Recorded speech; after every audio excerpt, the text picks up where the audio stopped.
You're listening to the Wired for Impact podcast. Walk us through what you've discovered about where people get stuck, why they get stuck, and how they can get unstuck. Well, I mean, I think the foundation is awareness, and most people are walking around unconscious. And, I define core wounds as the deeply painful, deeply emotional, deeply branded events of our childhood. And for whatever reason, our awareness attached to these. So instead of it being a pain of an event, it becomes the pain of the event, which continues an unconscious string throughout our lives. And the most obvious place where these pop up is in our family, but really the biggest impact I find is in our romantic relationships. So, I mean, I guess I'll just jump right into this. But about 2 summers ago, I was traveling through Europe for 2 months, and I was kind of going back and forth with this ex-girlfriend, and she was actually at a Dispenza event in London. And I've co-opted the term quantum string for my own purposes. And quantum string is something where it might be something like hearing your favorite song or seeing your childhood dog, or it's something you're in your external world that collapses time right to an inciting incident. So we had this conversation, and I'm walking through this park in Hamburg, and I'm just like listening to music, and I'm a little bit sort of, worked up inside. Mhm. And this quantum string opened up, and I saw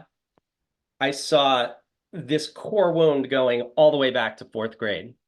I was at this birthday party with a bunch of kids I didn't know. I was like small, but like super athletic, and I was just dominating everybody. And this is so silly, but this girl walks up and she's like, "You're so ugly." And I was like, I just tried to brush it off as a fourth grader, but I was like devastated inside. Hurts, yeah. And then there was like Dorothy Schoner in seventh grade who kissed my best friend, and then that continued to happen. Fucking Dorothy. And so I saw this core wound, this quantum string collapse to a time. Let me make sure I understand that. So when you were in, where did you say you were? Europe? I was in Hamburg, Germany.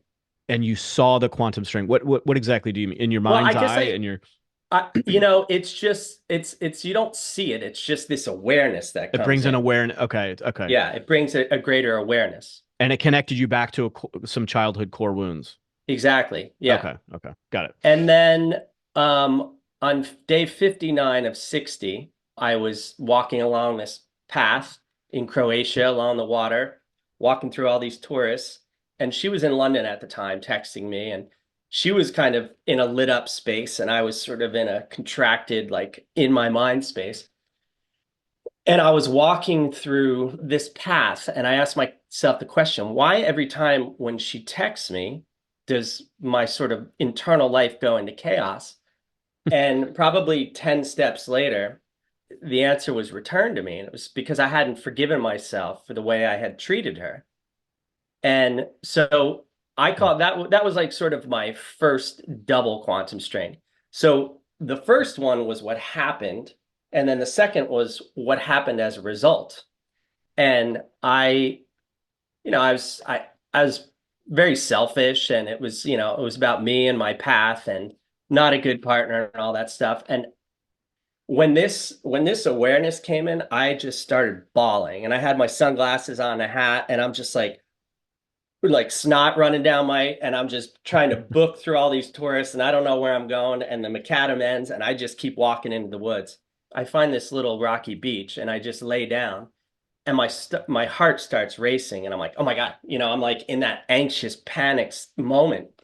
And my body wanted to get up, but some voice told me to just be still. And I started saying this Saint Germain mantra, I'm the violet flame made manifest to heal the world. I started saying it, and by the third time I stopped, and I was like, holy shit, I got it all wrong. It's not I'm the violet flame made manifest to heal the world. It's I'm the violet flame made manifest to heal myself. And so it was I also, another kind of core wound is around finances. And it was like my dad sort of, we lost our financial security when I was younger. So it's like you need the awareness to see where these come from. And then you have to overlay another level of awareness to see how that has been affecting your life. Hmm. And once I think you see those, just through the power of consciousness and awareness, you can begin the process of untangling them simply through awareness and intention. Yeah, I have found that people that are relatively new to this whole concept recognize that there may be a pattern in their life that is ineffective, that they don't desire, that's dysfunctional. Perhaps the most obvious one that always comes to my mind is like somebody that's dating somebody and they keep dating the same type of person, even though the person switching out, the type of person doesn't change, and it's painful and it's hurt. It's like why am I having this sort of Groundhog's Day experience? And so the recognition of a pattern starts to become so painfully obvious because it is painful. They realize at that point in time, oh, the common denominator is me. So what is it about me that's somehow attracting or continuing to create this type of painful experience? And that to me is the breadcrumbs of, oh, let's go deeper into the psyche. Let's uncover what is in the subconscious. I think of it in terms of like a tree ring. If you were to cut a tree down and you look at all the rings on a tree, right? If you took Absolutely. that tree when it's a sapling and you took an axe to it and you hacked it, there would be a wound. There'd be a core wound at a young age. And then let's say that tree grew over the next 50, 60, 70 years, and then you cut that tree down, you would be able to see the wound of that sapling in the early stages of those rings, but you'd also see reverberations of that wound all the way out possibly to the fully mature tree where there might be a knot or some type of scarring on the outer exterior of that tree. And that's how I think about or wounds where people are noticing that there's a blemish in my life, metaphorically speaking. And I don't know why. Like, where is that? Where is that coming from? What are some of the core wounds that people deal with that are the quote unquote like more universal core wounds that perhaps most of us or all of us deal with? Yeah, well, first of all, brilliant metaphor. I love that. And just to add to what you said, I was walking along this bridge in Florida this summer, and a definition of intelligence popped in, and it was 5 words. Intelligence is the ability to recognize patterns. So it's exactly what you were saying. It's like, and I've seen it in myself, like the women that I have gone for, I would say the last 3 relationships were the most important of my life. And the first two, they were mirrors of my unworthiness and, my lack and all that stuff. And because they were mirrors of this, like one of them I just thought was the most beautiful person in the world and way out of my league. I'm like, what's she doing with me? She's gonna find out, whatever. Mhm. Like I'm not enough. And then the other one was this super, super privileged woman from great financial means, and that brought up my lack. And because the external world, and especially our relationships, are mirrors to our internal world, it's like that's who I became and that's what I projected. But it's not me, it's just this core wound that is being projected out into the world. Mhm. We're not our core wounds. I don't know, we're divine beings with great powers to transcend all this stuff, but it's almost like these core wounds become the North Stars. They are the teachers of your life that you are Yeah. supposed to uncover. And I think that personally, like I think we come into this world to evolve spiritually. So we obviously have free will, but we choose these lessons that we want to uncover.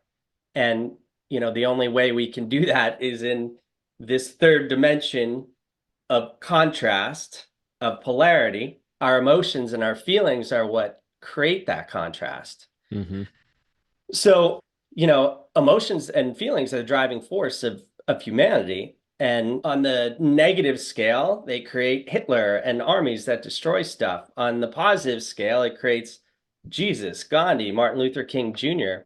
Yeah, just a little blah blah there, little Yeah. diatribe there. Dude, it's fascinating. I love what you said about core wounds being a North Star. So often people, to your point, first and foremost, aren't even aware that there might even be a core wound there. They're walking around essentially unconscious to the spiritual opportunity available to them through growth. But even when they do maybe identify the core wound, it becomes very, very difficult. And so they push it away, they resist it, they justify, not addressing it. They project it onto other people and say it's their problem. There's such a empowering position that somebody can take when they fully embrace that the core wound is the direction to head in. If you're talking about spiritual growth, if you're talking Yeah. about, which I think might be the whole point and purpose of this earthly experience is to grow Yeah. spiritually. So Yeah. those core wounds really do become a North Star. It's interesting to me. I don't know if you're willing to open up a little bit about this, but like with your relationships, I find relationships too are the greatest sources of our pains and our joys. Hmm. But the romantic, intimate relationships are the ones that are uniquely designed to bring those core wounds to the surface. And it's interesting when you talked about being in a relationship with somebody and you felt a sense of mirroring in the low self-worth because men and women operate so differently. And it's sometimes very difficult to see somebody's behavior as a reflection of your own when you're the opposite sex and you have a completely different life experience, et cetera. How did you acknowledge and see and become aware of the fact that there was a mirroring of the lack of self-worth in that relationship? Well, I mean, it could go all the way back to fourth grade. Like I'm ugly or something like that. It's so ridiculous, these little things that our mind and our ego connects into. But, going back to your tree metaphor, I think that there's like a sponsoring thought underneath this stuff. And yesterday I was there's this in the Indian land here, this sacred land, and I kind of in the process of creating this book, this course, um, I didn't know what I was writing about, and I would sort of get to an end of a chapter, and I'd get a little anxious, and I'd go for a walk. When I'm working on a project, I'd go for this walk almost daily, and I mean, I get up there, and it's like downloads of information. And yesterday, I was walking around there, and I was like, God, why do I feel so uneasy today? And I feel anxious and I started sort of going down and I was like, I have this invoice to pay. And I mean, it's not that much. And I have plenty of money. But I kept going down and I was like, and I kept asking myself, oh, what's beneath that? What's beneath that? And then it came into my awareness. I'm like, oh, I'm in the process of negotiating the biggest opportunity of my life and dealing with lawyers and all that stuff. And I was like, oh, and then that goes all the way back to my self-worth too. And I always I've done all this stuff on my own. Like I haven't really had proper representation, especially when I'm working with somebody. Um, so I feel like I have a very hard time articulating my worth. And then when they work with me, they're like, "Oh, wow." So it could be a story like I get taken advantage of and all that stuff. We all have all these stories, and again, I'm sure they go all the way back to Hmm. core wounds and stuff. But again, I think it's just coming down to awareness. But so many of us are so busy in this machine, and especially at this moment in time, it's like Yeah. people are focusing on trying to put bread on the table and pay for their kids' diapers and all sorts of stuff. And I'm kind of in a unique position where I remember this moment I was like in this park on the corner of Seattle. I think it's called Coleman Park, and you're looking out over the Olympics and everything. And I just sort of said or thought out loud, I was like, man, I just want to like walk around, think about the mysteries of the universe, and get paid to write about it. And that's actually what I get to do. Hmm. So I'm in a unique position where but also as a writer, it's an introspective journey, and I've always been Hmm. that person. So if you are uncomfortable or in a place where you are not happy in life, you have to look deeper and what are the patterns that are keeping me in this? Because reality is malleable to our consciousness and our will. I said in this course, it's like when you finally get the courage to move in a direction, when you have the alignment of the mind, body, and spirit, and you start to move in that direction, you become like the boring machine and matter starts to conform to your will. And the feedback mechanism is serendipities, synchronicities, the right people showing up at the right time, et cetera, et cetera. Thank you for listening to this episode of Wired for Impact. If you're interested in creating and expanding your impact, be sure to visit us online at impactnow.com.